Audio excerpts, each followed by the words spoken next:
using the city archives. First, you have some time to look at questions 1 to 4.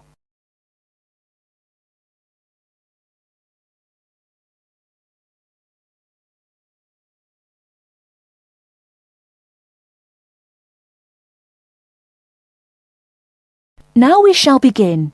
You should answer the questions as you listen, because you will not hear the recording a second time. Listen carefully and answer questions 1 to 4.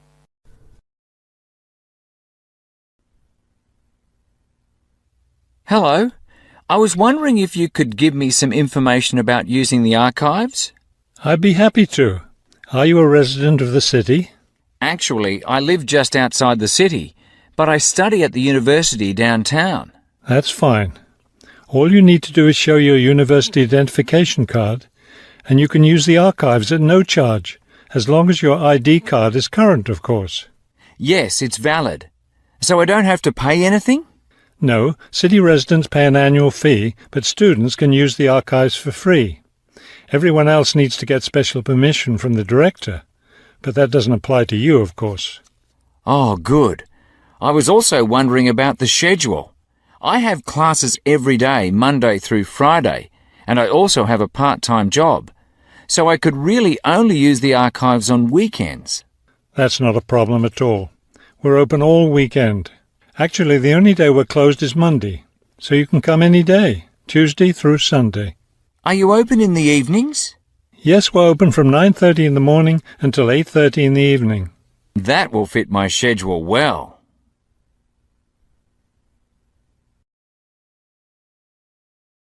Before you hear the rest of the conversation, you have some time to look at questions 5 to 10.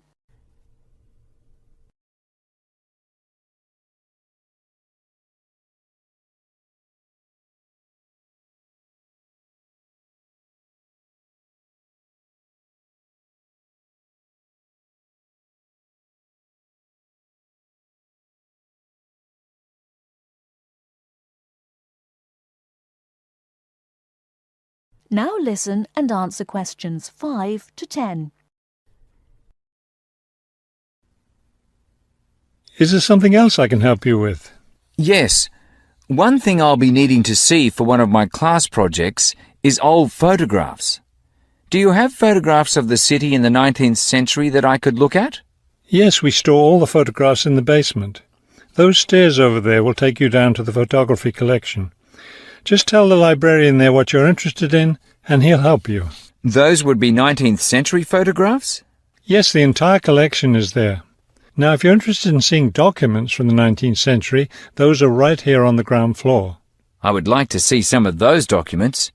Does that collection include newspapers too? No, all the newspapers from the earliest ones in the 18th century up to the current time are on the second floor.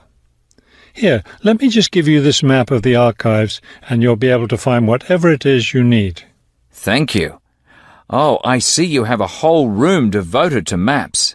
Yes, on the third floor. That's great, because one thing I need to do is look at how the city has developed over time. I'm sure you'll find a lot of helpful information there. Of course, some of the maps are several centuries old, so generally visitors are only allowed to see photographic reproductions of them. That shouldn't be a problem.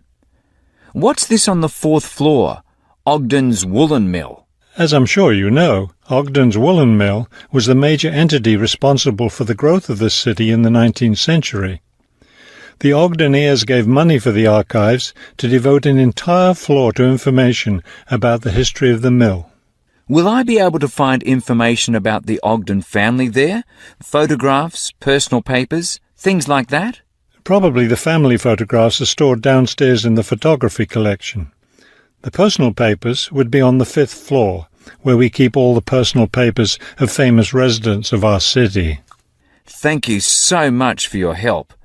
I'll be able to do a lot of my research here. That is the end of part 1. You now have half a minute to check your answers.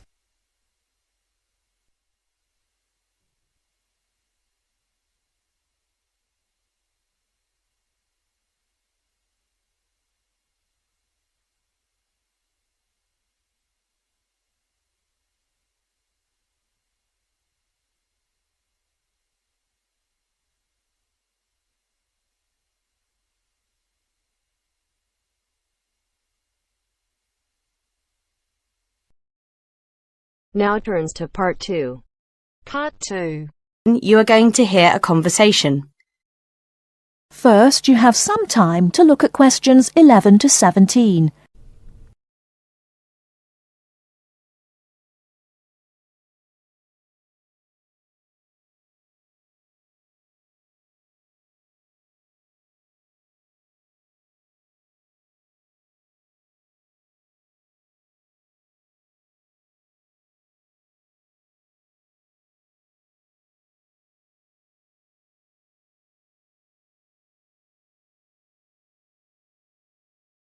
Now, listen carefully and answer questions 11 to 17.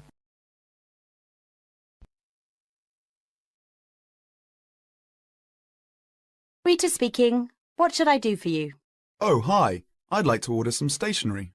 Could I know your name? Jackson Paris. Right. Can I just confirm your account number and the name of your company, Jackson? Sure. The number is 692411. 692411. Right. And you're from Rainbow Computer? No, the company is Rainbow Communications. Oh, OK. I'll just fix that on the system. Communications. And what would you like to order, Jackson? Envelopes. We need a box of A4, that is, normal size envelopes. White, yellow or manila? We'll have the plain white, please, but the ones with the little windows. OK, one box. A4, white. Just one box, was it? On second thoughts, make those 2 boxes. We go through heaps of envelopes. As a matter of interest, are they made from recycled paper? No, you can't get white recycled paper. The recycled ones are grey, and they're more expensive, actually. Right, we'll stick to white then. Something else, Jackson? Yes, we need some coloured photocopy paper. What colours do you have? We've got purple, light blue, blue, light green, whatever you want pretty much. There are 500 sheets on the pack. Let me see. We're going to need a lot of blue paper for our new price lists. So can you give us 10 packs, please? Make sure it's the light blue, though. 10 packs of the light blue. Anything else that we can help you with? Let me think. What else do we need? I'm sure there was something else. Pens, paper clips, fax paper, computer supplies, office furniture. Oh, yes. We need floppy disks. Do you have those nice coloured ones? Yes, but they're a bit more expensive than the black ones. That's all right. I'm not paying anyway. Right, floppy disks. What about diaries next year? We've got them in stock already, and it's a good idea to order early. No, I think we're all right for diaries, but something we do need is one of those big wall calendars. You know, one that shows the whole year at a glance. Do you stock those? We certainly do. OK, can you include a wall calendar then, with the other stuff? Just make sure it's got the whole year on the one side. Sure. Before you hear the rest of the talk, you have some time to look at questions 18 to 20.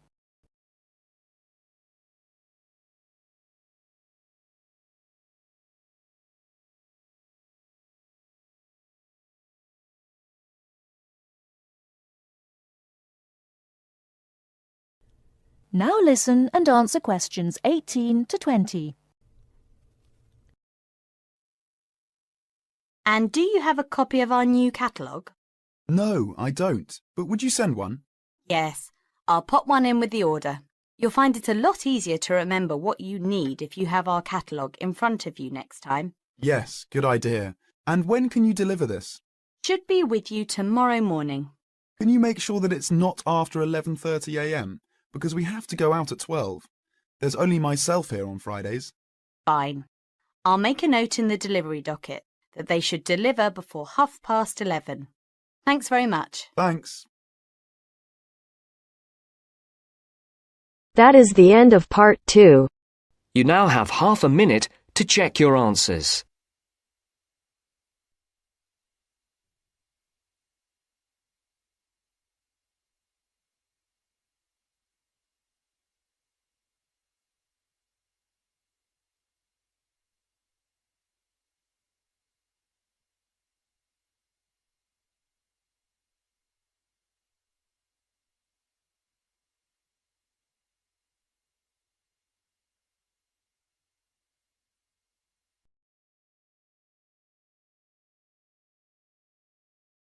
Part 3. You'll hear an introduction about canoeing. First, you have some time to look at questions 21 to 24.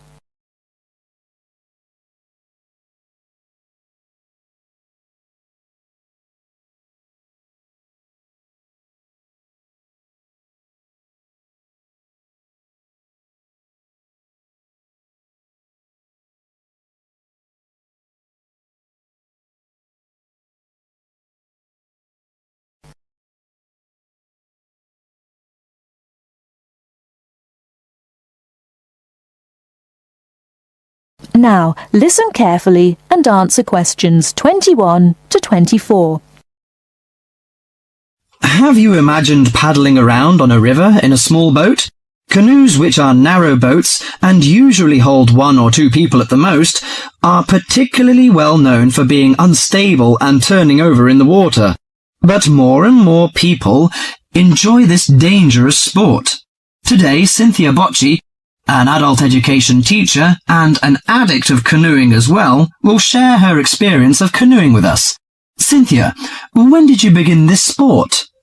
Well, I started it 6 or 7 years ago, and soon I got attracted by the exercise. I have to admit that it brings me great fun. It's become part of my life. So, could you describe how you do it? At first, I think you need some like-minded friends. The friends who share the same interest with you. It's no fun at all if you canoe alone. Usually, we assemble in a parking shelter near the Island Lake Recreation Area. We pull our canoes from inside the vans, lift them from atop the cars and trucks, and attach wheels to help transport them to the shores of the lake beside the boat dock. What equipment do you need for the sport? Well, first and foremost, a canoe, of course. The price ranges from £300 to £700, depending on the material they're made from. The more you can pay, the better, really. Personally, I wouldn't look at anything under £500, but that obviously depends on your budget. You also need a hard helmet to protect yourself against rocks when you fall out of the canoe, and believe me, that is very likely to happen. Because of this, it's a must for a beginner to wear a wetsuit. Oh, bathing suits don't work really. Sometimes a life jacket is a necessity in case you fall into water and no one else is nearby. Before you hear the rest of the talk, you have some time to look at questions 25 to 30.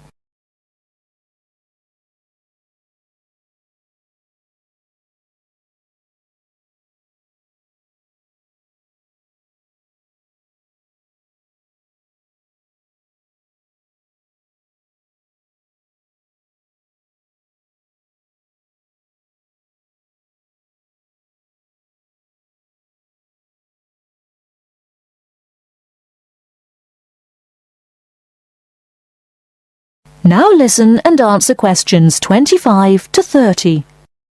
Think it's all worth it? Absolutely. I just love it. It's exciting, exhilarating, yet it's peaceful and it's calm. You can work as hard as you want to, or you can take it easy. In addition to having fun, canoeing offers a workout without realizing you're working out. Besides being a great exercise, which is good to heart and lungs, you gain strength and mobility. You build strength not only by paddling, but also from lifting and carrying your canoes. You can also exercise your mobility. Frankly, I never had upper body strength until I started canoeing. Now I can pick my canoe up and carry it on my shoulder with no problem. However, it's not just a workout of the upper body, but also a total body workout. If you're doing it correctly, it's a great calorie burner. And more important to me, paddling isn't strictly about exercise. It's as much about the peace and relaxation that comes from being out on the water.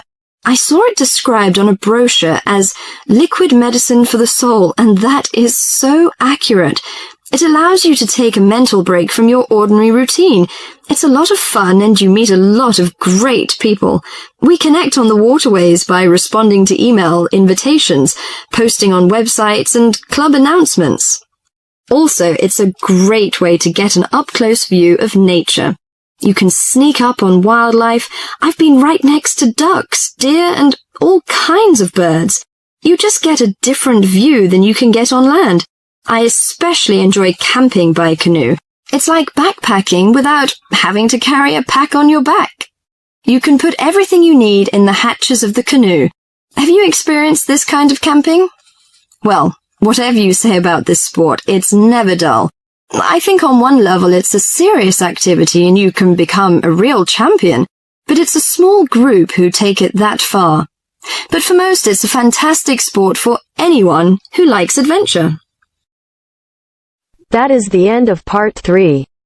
You now have half a minute to check your answers.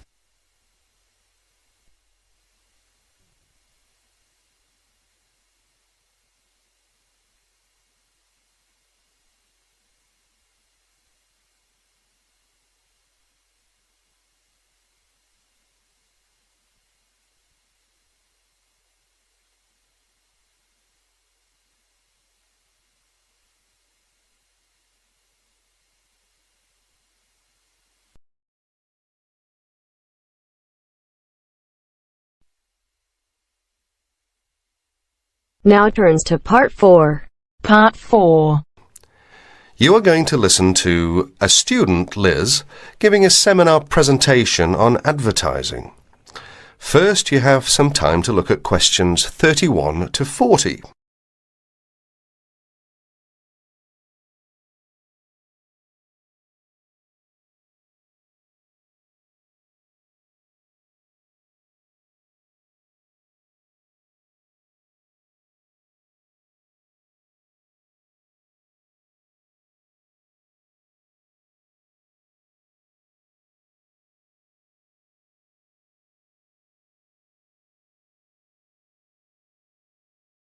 Listen to the talk and answer questions 31 to 40. Today, Liz is going to give her presentation. Liz? For my presentation, I looked at the different forms of advertising, especially at how women are portrayed by the media. So, Liz, tell us what different forms of advertising you looked at. As you can see from the outline on the screen, I looked at a wide variety of different medias, including billboards, television ads, newspapers and, of course, the internet. Oh yes, I almost forgot. I also looked at films. And what was your main finding? Well, I've brought some samples in to show everyone, which I hope will make it a little clearer. But first of all, I'd like to take a look at this first advert, which is from, believe it or not, a popular women's magazine. Now, even though this is a women's magazine, as you can see, women are portrayed in what we might call a submissive role. That is to say, that they are always the ones doing the housework, going shopping or caring for the baby. In fact, you may notice that most adverts concerned with household products, such as cleaning materials, as well as food and baby items, are generally directed at women. Another thing you may notice about the women is that they are nearly always very slim and beautiful, even middle-aged women. None of them are ever shown to be poorly dressed or to be overweight. So, Liz, how are men normally portrayed in these adverts? Well, if you take a look at the next picture, which is in fact from the same magazine, you will notice that men are seen to be strong, powerful and in charge. They give the image of being in charge, being the ones who make the decisions. And generally, they are dressed either in sports clothes, showing their prowess or fitness, or a business suit, which serves to depict their social status. You mentioned that you also looked at films. Do these same images apply to the movie industry? Yes, they do indeed. And again, I have some images to show you. This time, however, I've arranged the pictures so that you can see clearly the different roles that men and women play in the films. Notice, first of all, that it is the man who is in charge. He's the one driving a big, luxurious car and constantly contacting the office on his mobile phone. Now, if we look over here to the women, we see she is subservient to the man. She's his secretary, in fact. And if we take a look at her office, we see it's shared by other women and open to the public. In contrast, her boss's office, who is the man of course, has a very large, spacious office all to himself. And if the woman wants to enter, she first has to get his permission. That is to say, she has to first of all knock at the door and wait until he invites her to enter.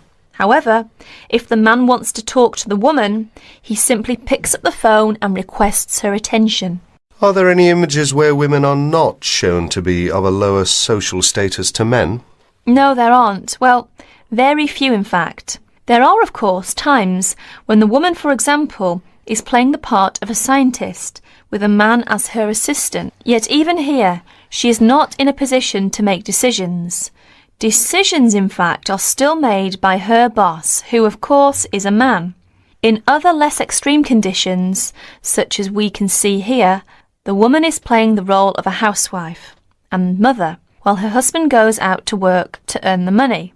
In other words, the man is seen to have more control over the situation than the woman, who has to rely upon her husband for her livelihood.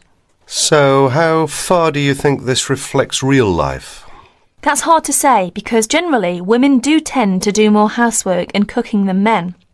It is generally accepted that women are better able to care for children, but the problem is that we are told through the media that women are not as capable or as strong as men, that women are not as able as men to make important decisions. This, of course, is totally untrue. Many women are at least as capable as men at making decisions, more so in some cases. Are women ever seen in the media to be superior to men? Very rarely, in fact, and when they are seen to be better or faster or stronger than men, they are also seen to be a freak. You know, someone with superhuman powers. In other words, they are not seen to be an ordinary person like you or me. Why do you think that is? It's probably because if people know it's too ridiculous to be true, then they are not going to believe it. This way, it won't harm men's image. So, what's the internet like? In fact, I think the internet is probably the worst of all the media. I don't know why exactly, but I think it's probably because there is little or no control over the internet. Instead, the internet is seen as a type of no man's land, if you like. That is to say, it's not actually owned by one person or one company. Therefore, people are free to put whatever information on the internet they want. So, would you say that information on the internet should be censored? I think there should be some control over the internet, because some of the images are dangerous. Dangerous? Yes, indeed. For adults, I guess it's not such a big problem because mature people are able to decide for themselves what to believe and what not to believe. But children are a different matter. They accept information that is presented to them without questioning that information or considering the consequences of believing it. In other words, children believe what they see or what they are told. And how do other people feel about information on the internet?